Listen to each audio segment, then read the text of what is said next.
Hello and welcome to this video in the series about each of the new constituencies. For this video we are looking at one of the new constituencies in the Northwest.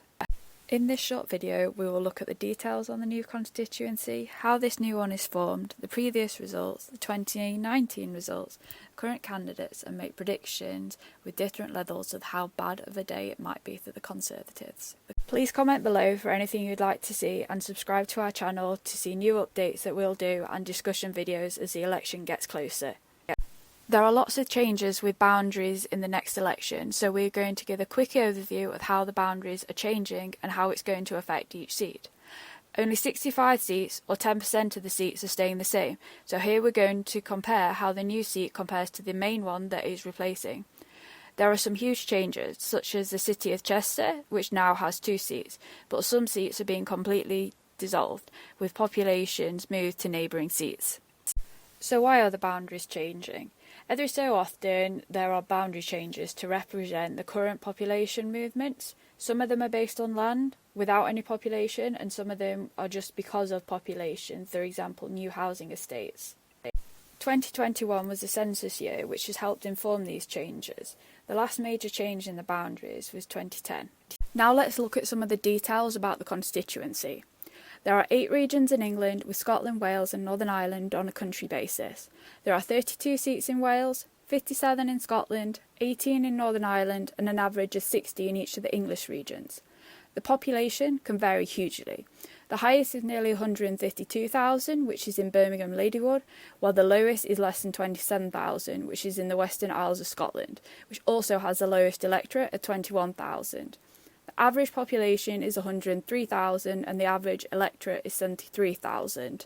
The largest area is the most northerly mainland seat, which is Caithness, which is nearly 12,000 kilometres squared, or approximately 100 times the size of Manchester.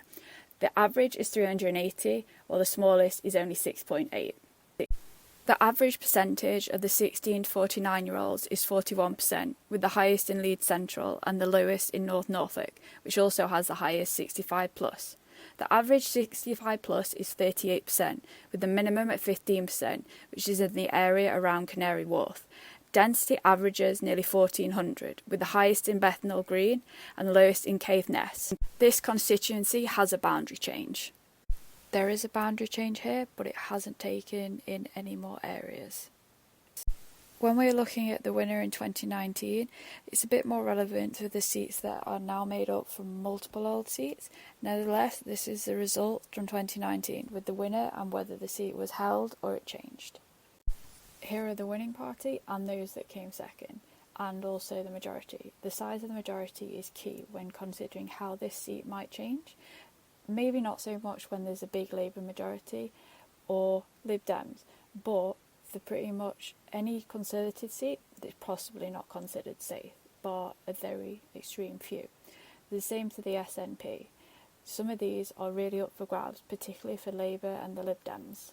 This seat was held by the Speaker, so none of the main parties stand against it, which is why it looks like an odd result. This is a list of candidates that are on the ballot paper for this constituency.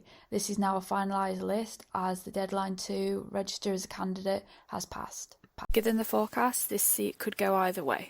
Thank you for watching this video. We hope you learned a lot about the new constituencies. Please subscribe to our YouTube channel, follow us on Instagram and Twitter.